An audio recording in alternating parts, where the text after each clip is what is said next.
You don't want peace. You want the chaos that once made you feel loved. What if everything you call love is just your nervous system trying to survive your past?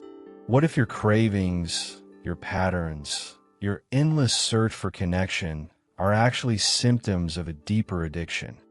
One that has nothing to do with logic and everything to do with memory. You're not broken. You're patterned. And that pattern is ancient. It's wired into your very biology. Peace feels unsafe because your body learned that chaos is home. That's not dysfunction. It's the residue of unhealed trauma mistaken for normalcy. This video isn't about blaming your past. It's about decoding it. Through the lens of Carl Jung, psychoanalysis, and sacred nervous system regulation, we'll explore how emotional addiction forms, why you confuse pain for love, and how your shadow is secretly pulling the strings behind every toxic loop you repeat.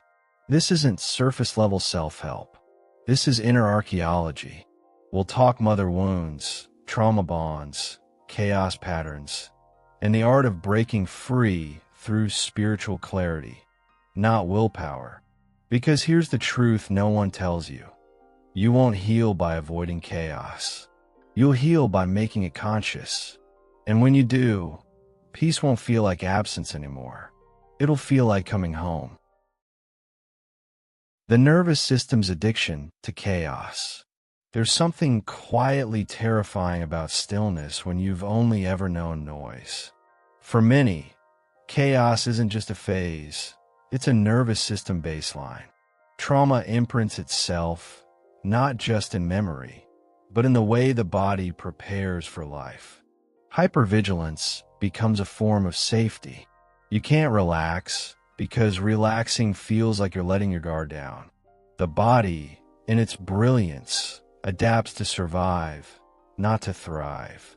So when calm finally enters the room, it feels suspicious, not sacred. That's how peace becomes the enemy and chaos becomes home.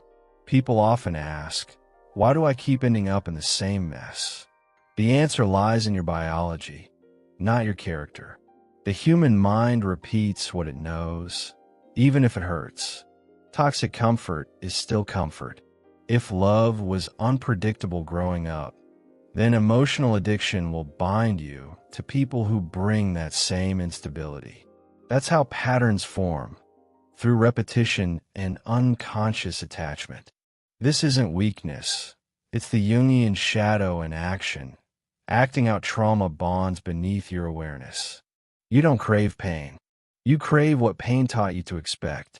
The first time someone experiences peace after a lifetime of inner chaos, it doesn't feel peaceful. It feels boring. But that boredom is actually withdrawal. Just like any drug, chaos has a chemistry. Adrenaline, cortisol, emotional spikes, they wire the nervous system.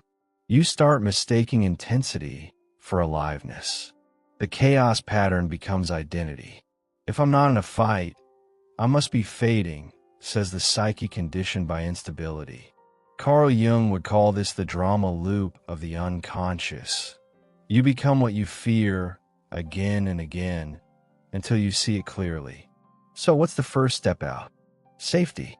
Not the illusion of safety through control or avoidance, but true, regulated, somatic safety. Start by noticing what happens in your body when things are going well. Do you self-sabotage? Do you pick a fight with your partner when the love feels too steady? That's your inner dialogue shaped by trauma, whispering that peace is too foreign to trust. Learning to sit in quiet without reaching for chaos is a spiritual practice. Try slow walks without your phone. Gentle books like The Art of Living by Epictetus.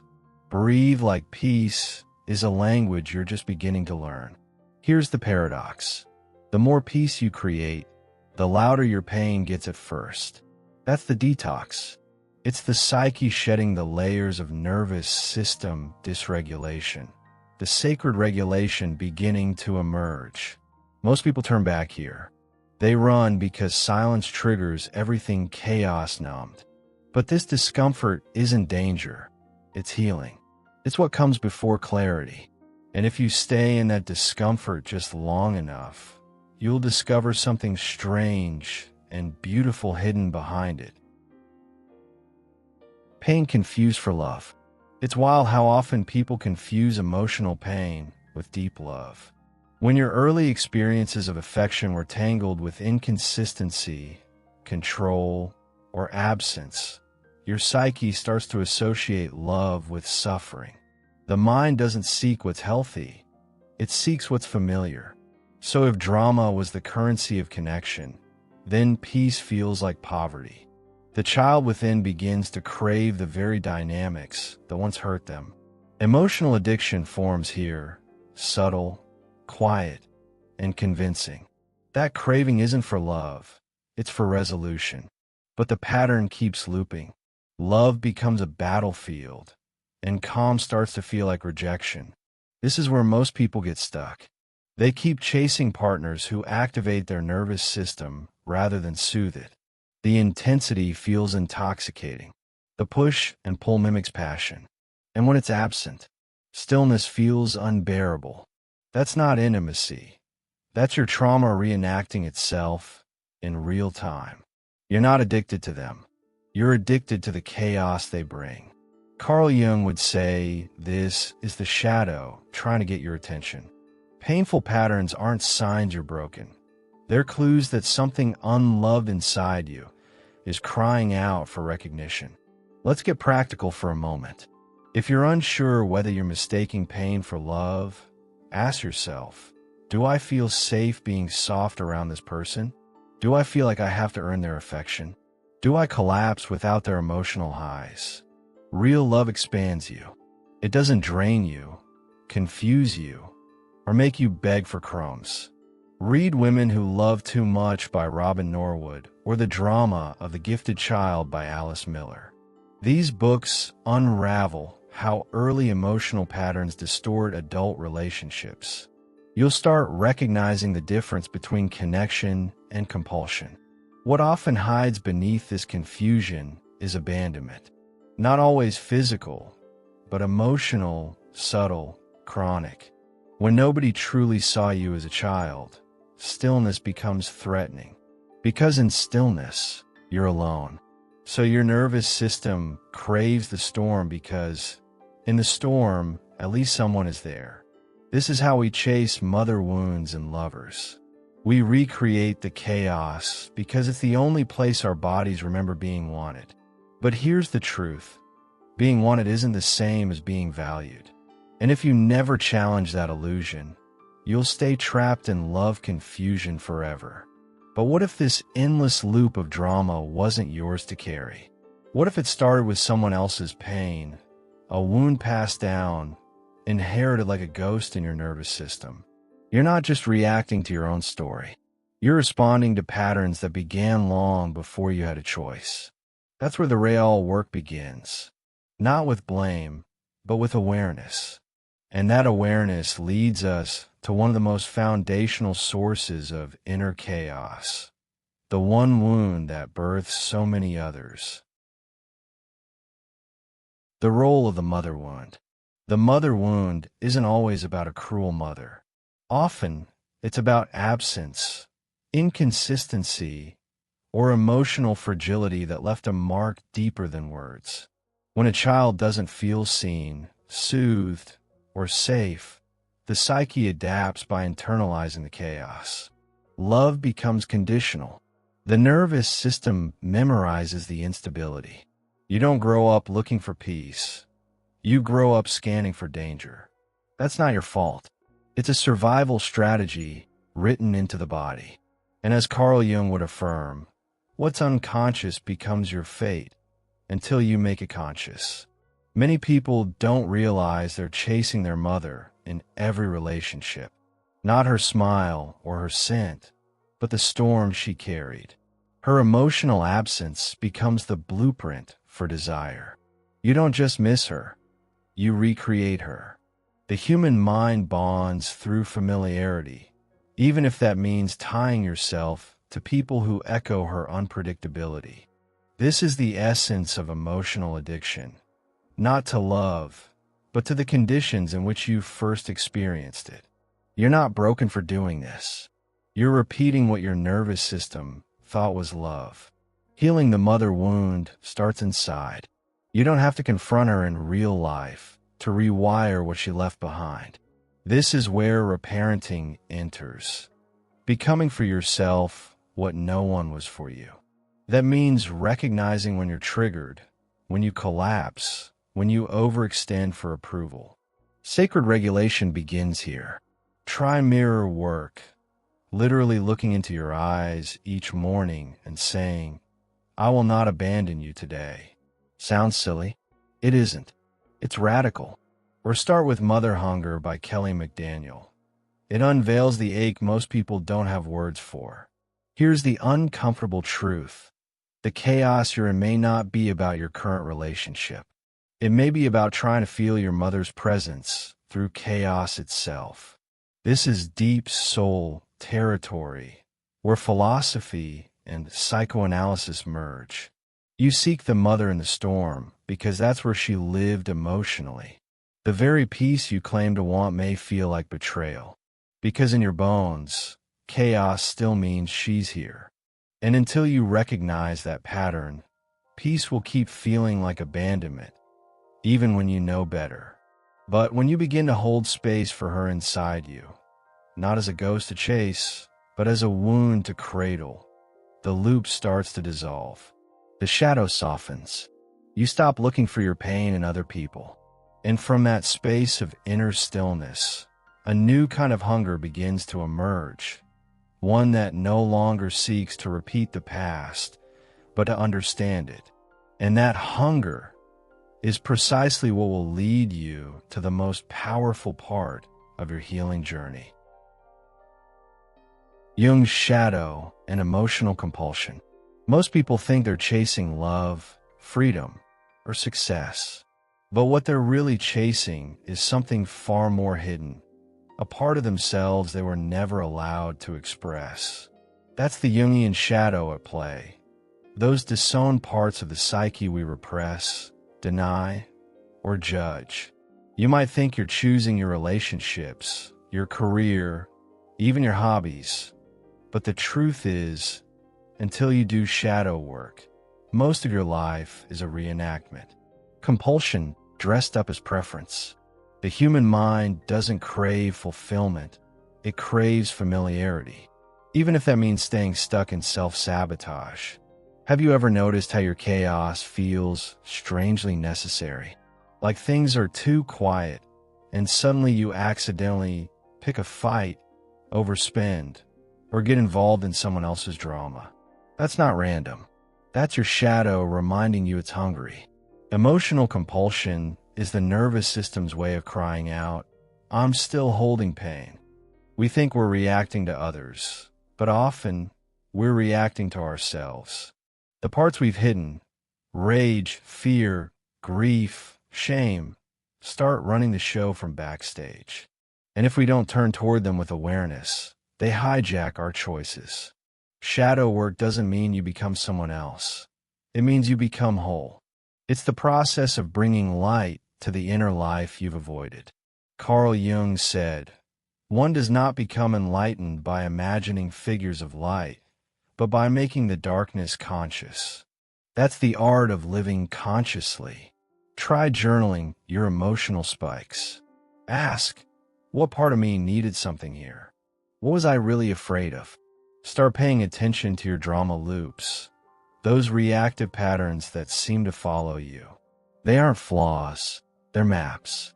They lead directly to the unmet need.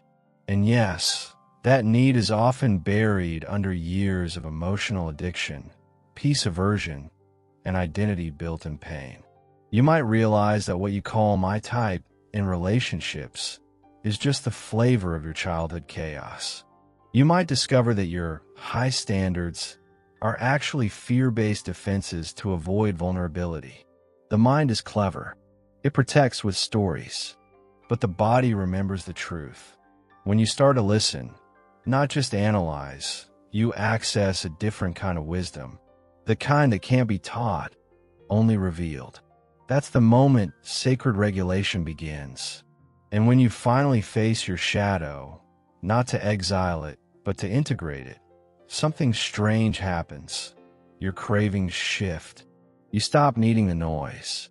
You stop performing for love. You stop chasing what never nourished you. And for the first time, you start to ask, what does peace actually feel like in a life that no longer runs on chaos? Learning to trust peace. Let's get this straight. Peace isn't boring. You're just not used to it. When you've lived in a nervous system wired by trauma, silence feels suspicious. Calm feels like something bad is about to happen. But that's not peace. It's your body detoxing from the adrenaline rush of chaos.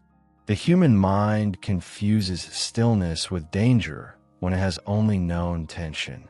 It's not that you don't want peace. It's that your system doesn't yet trust it. And learning to trust peace might be the bravest thing you'll ever do. Building that trust isn't a light switch. It's a daily choice. You got to train your body like it's learning a new language. Begin with presence. Spend 5 minutes a day doing absolutely nothing. Not even meditating, just being. No phone, no scroll, no fixing. At first, your mind will rebel. It'll scream, waste of time. But stay with it. That discomfort is your nervous system shifting. Sacred regulation doesn't come through force. It comes through gentle, consistent permission to feel safe. This is the reparenting work in action, moment by moment. Drama detox is real, and it's brutal at first. You'll miss the highs. You'll crave the lows. You'll want to stir the pot just to feel alive again. But here's where the transformation begins. Instead of feeding that compulsion, pause. Breathe. Listen to the silence between the reactions. It's in that pause that the shadow softens. That's when you begin breaking the chaos pattern. Not by effort, but by presence. Read The Untethered Soul by Michael Singer or Healing Developmental Trauma by Heller and LaPierre. These works teach the language of stillness in a world addicted to noise. The truth is, love doesn't have to hurt to feel real. But for many, love only feels authentic when it includes suffering. That's the mother wound speaking. That's the drama loop whispering that intensity equals intimacy. But peace is the real intimacy. It's letting someone be close without setting yourself on fire to feel needed. It's staying soft when your instincts tell you to armor up. And it's knowing that you don't have to chase chaos just to prove you're alive. Real love regulates. Real love soothes. Real love is quiet. And it's enough. So when you finally begin to anchor into that healing stillness, don't be surprised if your entire identity trembles. Because the self you built in pain will resist. But stay there. Stay long enough to watch your old world dissolve. That's not death, it's rebirth. And what comes next isn't just peace, it's spiritual clarity. But to really grasp that shift, we gotta look beyond the symptoms, straight into the soul of the addiction itself. So now you know, the chaos wasn't your fault. But healing is your responsibility. You've inherited patterns, yes, but you're not bound to them. The mother wound, the emotional addiction, the Jungian shadow, these are not curses. They're invitations. Invitations to turn inward, to sit with your discomfort, and to meet the self you abandoned just to survive. What would happen if you finally stopped running? If you gave your nervous system permission to rest? Peace isn't the reward at the end of healing. It is the healing. Let me ask you something. What if the version of you that's most afraid of peace is also the one most desperate for it? What if your life didn't have to be a loop of reactivity, but a symphony of presence? You say you want love, but are you willing to stop chasing pain to feel it? If you truly want to break the chaos pattern, you've got to step away from what feels familiar and into what feels awkwardly calm. That's where freedom lives. And freedom won't scream. It whispers. If this spoke to your soul, don't keep it in the dark. Share this video with someone who needs it. Leave a comment. Tell me what part of your shadow you're ready to meet. And above all, hit that subscribe button and turn on notifications. Because this is just the beginning. There's so much more we're going to uncover together.